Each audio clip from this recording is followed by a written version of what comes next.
Bismillahirrahmanirrahim. Dear viewers, this is me Muhammad Asif Zeb, and today I am going to discuss a peripheral smear examination. Peripheral smear, इससे पहले topic में हमने peripheral smear पढ़ा था कि peripheral smear कैसे बनाते हैं और फिर इसको स्टेन किस तरह करते हैं। तो लेबोरेटरी में हमारे पास जब भी कोई डॉक्टर प्रिस्क्राइब करता है पेरिफेरल स्मीयर एग्जामिनेशन के लिए, तो पेरिफेरल स्मीयर एग्जामिनेशन के लिए सबसे पहले we have to prepare a smear, a well prepared smear, then stain it properly, and after staining we examine the peripheral blood smear. तो पेरिफेरल स्मीयर करने से पहले हमारे पास सीबीसी रिपोर्ट होना चाहिए। तो ये एक पेशेंट है, उसका सीबीसी रिपोर्ट है। तो पेरिफेरल स्मीयर एग्जामिनेशन के लिए ज़रूरी है कि आपके पास उस पेशेंट की हिस्ट्री हो, कंप्लीट हिस्ट्री हो। तो ये जो रिपोर्ट है, सीबीसी रिपोर्ट है, ये एक फीमेल है, 22 इयर्स ओल्ड है, और वो डॉक्टर के पास आई थी having fatigue, weakness and pale colour के साथ, and she was confused and unable to concentrate properly. Daily routine के जो काम काज होते हैं, she couldn't perform that properly, so she came up to the doctor and the doctor prescribe peripheral blood smear. सो peripheral blood smear करने के लिए ज़रूरी है कि आपके पास सीबीसी की रिपोर्ट हो। ये एक पेशेंट है, वो उस पेशेंट की सीबीसी रिपोर्ट है। तो सीबीसी रिपोर्ट या कंप्लीट ब्लड काउंट या सीपी कंप्लीट पिक्चर, इसमें हेमोग्लोबिन है, ये RBC count, WBC, platelets, granulocyte percentage, lymphocyte percentage, फिर मिक्स्ड है, ये ग्रेनुलोसाइट एब्सोल्यूट वैल्यूज़ हैं, ये सीटी, ये एमसीवी, ये एमसीएच, मीन कार्पस्कुलर वॉल्यूम या mean cell volume, mean cell haemoglobin, mean cell haemoglobin concentrate, RDW percent. इसी तरह एमपीवी, ये प्लेटलेट्स के पैरामीटर्स हैं। ये उस पेशेंट्स की रिपोर्ट्स हैं जिस पेशेंट का पेरिफेरल स्मीयर एग्जामिनेशन आया था, जबकि हमारे पास रेफरेंस वैल्यूज़ हैं जो कि नॉर्मली हर लेबोरेटरी के डिफरेंट नॉर्मल रेंजेस होते हैं। फॉर एग्जांपल, हेमोग्लोबिन की जो नॉर्मल रेंज है वो 11.5 से लेकर 16.5 तक है। इस इंस्ट्रूमेंट की जो नॉर्मल वैल्यूज़ हैं वो ये हैं, जबकि पेशेंट की रिपोर्ट हमारे पास ये हैं। तो इसमें अगर हम देखें कि इस पेशेंट की हेमोग्लोबिन 8.5 है, जो कि नॉर्मल से कम है। इट मीन्स कि this patient is suffering from anaemia. RBC count इस पेशेंट के 4.0 हैं। डब्ल्यूबीसी इस पेशेंट के 10,900 हैं या 10.9। प्लेटलेट इस पेशेंट के हैं 3,60,000। ग्रेनुलोसाइट इसके 71 और लिम्फोसाइट 23% है। डिफरेंशियल ल्यूकोसाइट अगर हम करें तो इस पेशेंट के जो ग्रेनुलोसाइट होंगे वो 71 हैं, जबकि लिम्फोसाइट 23 है। मिक्स यानी मोनोसाइट और इजिनोफिल ये 5% है। इस पेशेंट की अगर हम ईसीटी देखें तो 25.4 है, जबकि इंडाइसिस इनको एमसीवी, एमसीएच और एमसीसी यानी mean cell volume, mean cell haemoglobin और मीन सेल हेमोग्लोबिन कंसंट्रेशन, इसको कहते हैं इंडाइसिस। सीबीएसई की रिपोर्ट इंशाल्लाह हम नेक्स्ट वीडियो में डिस्कस करेंगे कि एचबी से क्या मतलब है, आरबीसी काउंट किस तरह होती हैं, हेमोग्लोबिन किस तरह परफॉर्म की जाती हैं, प्लेटलेट किस तरह परफॉर्म की जाती हैं, और इंडाइसिस। तो ये इंडाइसिस इस पेशेंट के 62.5, 21.0, जबकि एमसीसी 33.7 है। तो ये इस पेशेंट की सीबीसी रिपोर्ट है। तो आइए देखते हैं कि इस सीबीसी रिपोर्ट में इस पेशेंट्स की कौन कौन सी एबनॉर्मेलिटीज़ हैं। तो सबसे पहले हेमोग्लोबिन अगर हम देखें तो इस पेशेंट के हेमोग्लोबिन जो है वो कम है। तो इट मीन्स कि this patient is suffering from anaemia, जबकि प्लेटलेट काउंट इस पेशेंट के ठीक है, नॉर्मल है। डब्ल्यूबीसी काउंट नॉर्मल जो WBC काउंट हमारे पास हैं, जो नॉर्मल रेंज है यानी 3.5 to 10 नॉर्मल रेंज है, जबकि इस रिपोर्ट के मुताबिक इस पेशेंट के WBC हाई है। तो WBC का हाई होना it means there is some infection also. तो WBC काउंट चूँकि इंक्रीज है तो ये इन्फेक्शन को भी इंडिकेट करती है। ग्रेनुलोसाइट 71.3 है, तो इट मीन्स कि ये नॉर्मल रेंज में है, लेकिन WBC हमारे पास अपर रेंज में है या बॉर्डर लाइन पे हम कह सकते हैं कि बॉर्डर लाइन पे है। लेकिन मेन चीज़ जो कि इस पेशेंट को है वो है हेमोग्लोबिन इसका कम है यानी 8.5। फिर इसके बाद हम आते हैं इंडाइसिस पे।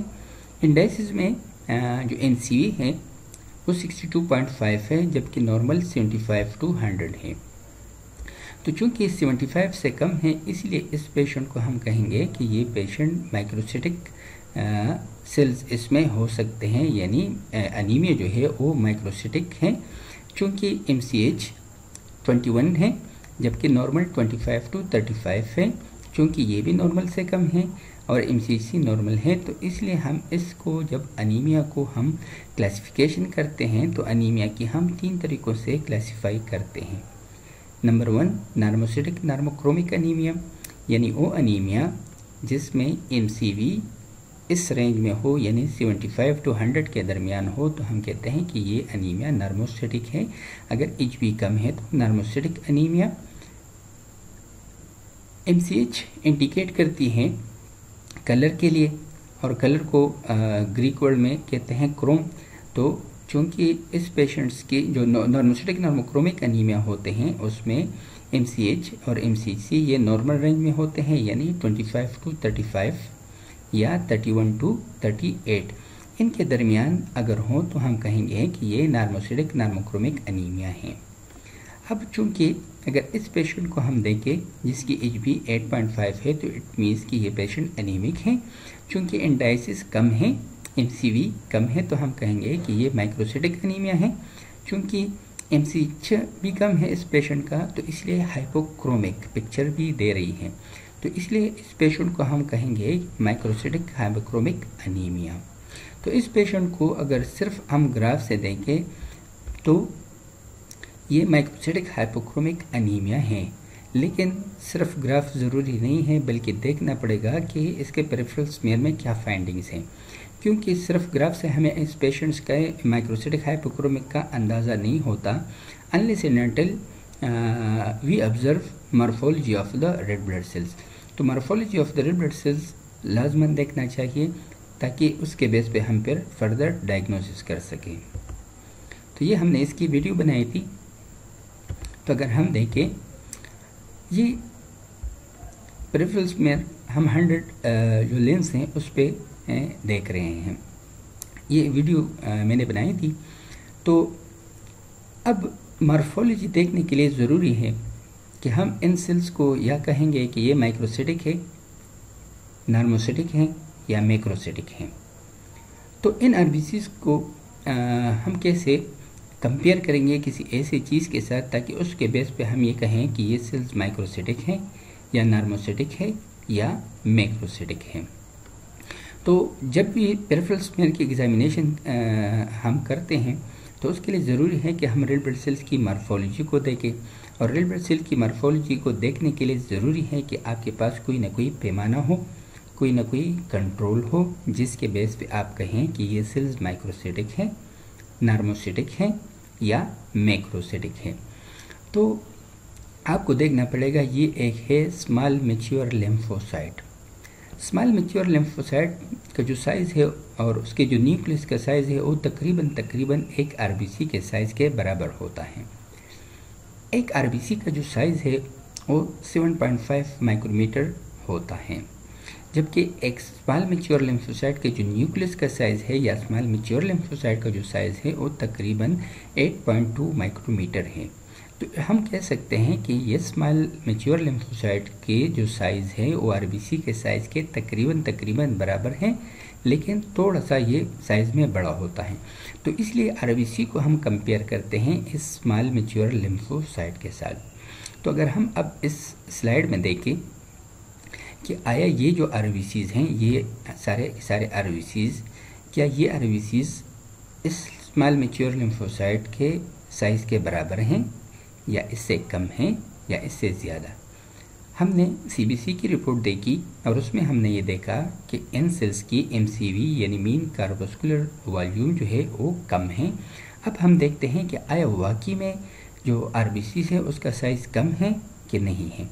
तो अगर हम इस लिम्फोसाइट को कंपेयर करें इस आरबीसी के साथ, तो इस लिम्फोसाइट की जो साइज़ है वो इस आरबीसी से बड़ा है। इसी तरह ये आरबीसी इस लिम्फोसाइट से छोटा है। इसी तरह ये आरबीसी ये भी इस लिम्फोसाइट के न्यूक्लियस से, जबकि पूरे लिम्फोसाइट से साइज़ में कम है। इसी तरह ये आरबीसी इस लिम्फोसाइट से साइज़ में कम है। इसी तरह ये आरबीसी इस लिम्फोसाइट से साइज़ में कम है। इसी तरह अगर इस आरबीसी को हम कंपेयर करें इस लिम्फोसाइट के साथ, तो ये आरबीसी भी इस लिम्फोसाइट से साइज़ में कम है। तो हम कह सकते हैं कि ये आरबीसी माइक्रोसाइटिक आरबीसीज हैं। अब हम देखते हैं कि क्या आया ये सारे के सारे आरबीसीज छोटे हैं, एक ही साइज़ के हैं, या इनमें भी डिफरेंस है।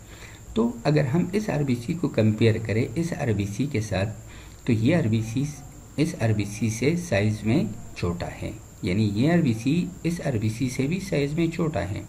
इसी तरह अगर इस आरबीसी को हम कंपेयर करें इस आरबीसी के साथ, तो इस आरबीसी की साइज़ भी इस आरबीसी के साइज़ से कम है। लेकिन ये आरबीसी जो कि इस आरबीसी से साइज़ में कम है, ये आरबीसी इस आरबीसी से साइज़ में ये भी कम है और ये आरबीसी साइज़ में बड़ा है। इसी तरह ये आरबीसी और ये आरबीसी को अगर हम कंपेयर करें, तो ये आरबीसी इस आरबीसी से साइज़ में छोटा है। तो आरबीसी के अंदर भी वेरिएशन मौजूद है। अगर ये आरबीसी हम कंपेयर करें इस आरबीसी के साथ, तो ये RBC as compare to this RBC is larger than this RBC. तो इन सब आरबीसी के दरमियान भी वेरिएशन मौजूद है। तो जब आरबीसी के अंदर भी वेरिएशन मौजूद हो, यानी कुछ आरबीसी छोटे हों, कुछ आरबीसी बड़े हों, लेकिन वो इस लिम्फोसाइट से साइज़ में छोटे हैं, तो हम कहते हैं कि चूंकि आरबीसी में वेरिएशन है और आरबीसी में वेरिएशन को हम कहते हैं अनाइसोसाइटोसिस। तो अनाइसोसाइटोसिस मीन्स वेरिएशन इन साइज़। तो ये सारे के सारे आरबीसी साइज़ में एक दूसरे से डिफरेंट हैं, इसलिए इनमें अनाइसोसाइटोसिस मौजूद हैं और मार्क अनाइसोसाइटोसिस मौजूद हैं इस स्लाइड में। एक और चीज़ जो कि पेरिफेरल स्मीयर एग्जामिनेशन में ज़रूरी है कि आया इन आरबीसी के जो शेप है इनमें कोई वेरिएशन है कि नहीं है, तो वो भी देखते हैं कि आया इनमें वेरिएशन मौजूद है कि नहीं है। ये सिर्फ एक फील्ड है, हम मुख्तलिफ फील्ड्स पर ऑब्ज़र्व करते हैं ताकि हमें एक्चुअल मॉर्फोलॉजी का पता चल सके। अब इस स्लाइड को अगर हम देखें, इसमें अब लिम्फोसाइट मौजूद नहीं है, लेकिन वही ये आरबीसी छोटे हैं, इसी तरह ये आरबीसी छोटा है। इसमें हम वेरिएशन भी देखते हैं और इसमें हम शेप भी देखते हैं कि आया शेप में कोई एबनॉर्मलिटीज़ तो नहीं है। तो अगर इस आरबीसी को हम देखें और इस आरबीसी को हम देखें, तो ये RBC is looking just like an egg, means Oval है। और चूंकि ये इन आरबीसी से साइज़ में बड़ा है, इसलिए हम इसको कहते हैं ओवल मैक्रोसाइट। तो ओवल मैक्रोसाइट की जो मीन कार्पोस्कुलर वॉल्यूम होता है वो नॉर्मल से ज़्यादा होता है। नॉर्मल से ज़्यादा मीन्स कि 100 MCV इसकी 100 से ज़्यादा होती है।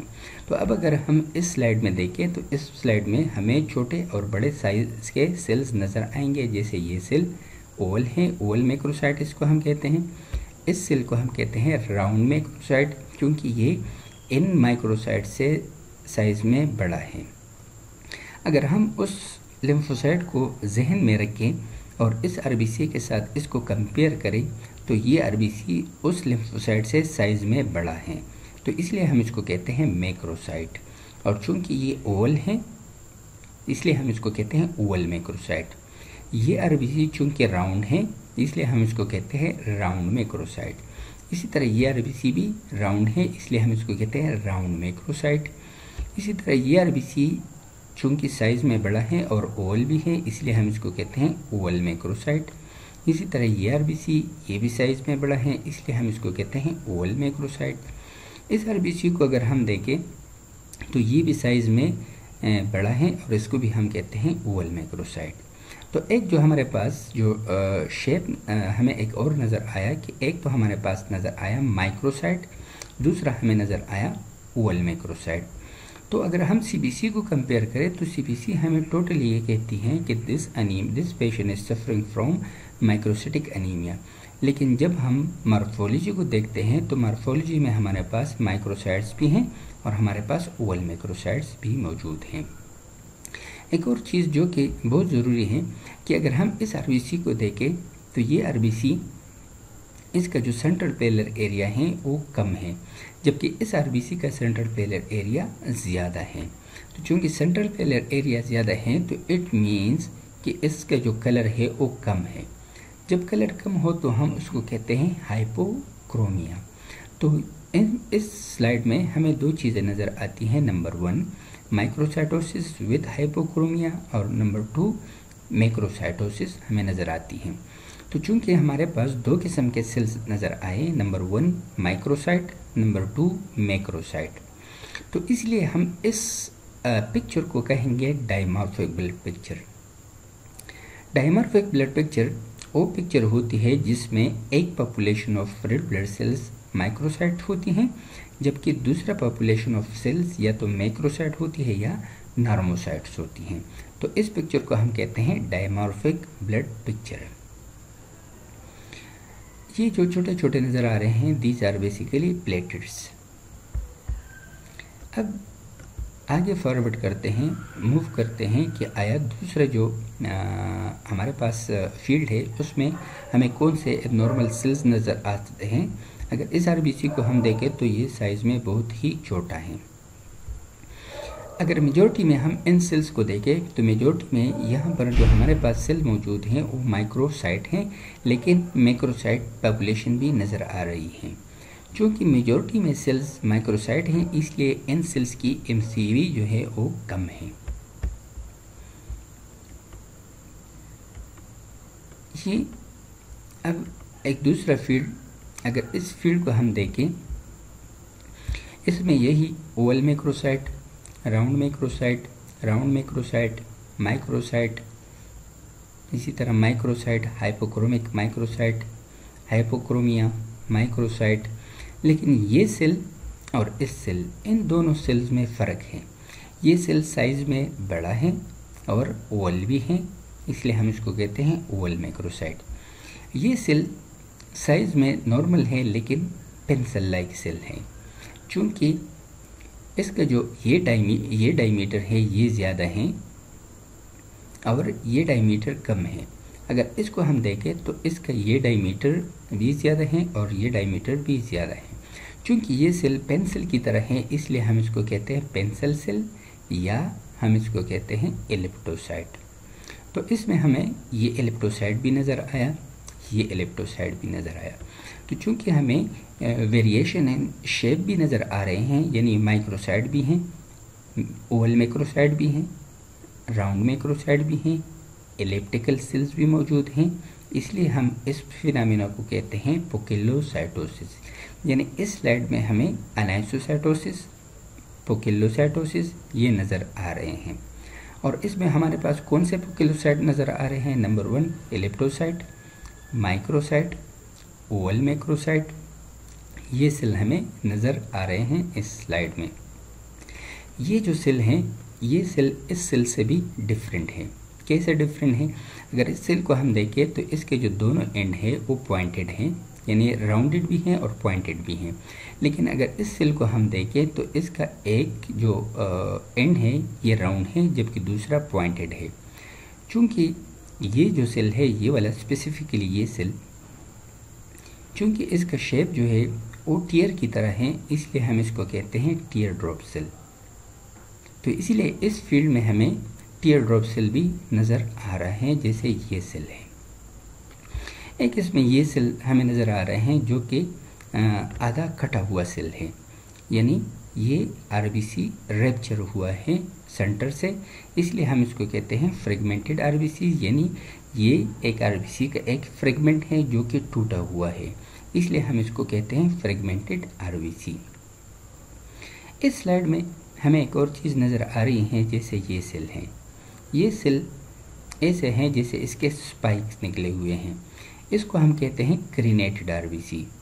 क्रीनेटेड आरबीसी मोस्टली अगर ईटीटीए और ब्लड की जो क्वांटिटी है या रेशो है वो प्रॉपर ना हो तो क्रीनेशन पर नज़र आ सकती हैं। तो अब तक हमें इस स्लाइड में अनाइसोसाइटोसिस, पोकेलोसाइटोसिस, पोकेलोसाइट्स में हमारे पास elliptical, tear drop cells, oval macrocyte, round macrocytes, microcytes, hypochromia ये नज़र आ रहे हैं, और ये एक और टीयर ड्रॉप भी यहाँ पर मौजूद हैं। ये एक और हमने फील्ड चेंज की है, और इस फील्ड में अगर हम देखें कि हमने कहा कि हमारे पास प्लेटेट्स हैं, ये प्लेटेट और ये प्लेटेट, ये प्लेटेट और इन प्लेटेट के साइज़ में भी डिफरेंस हैं।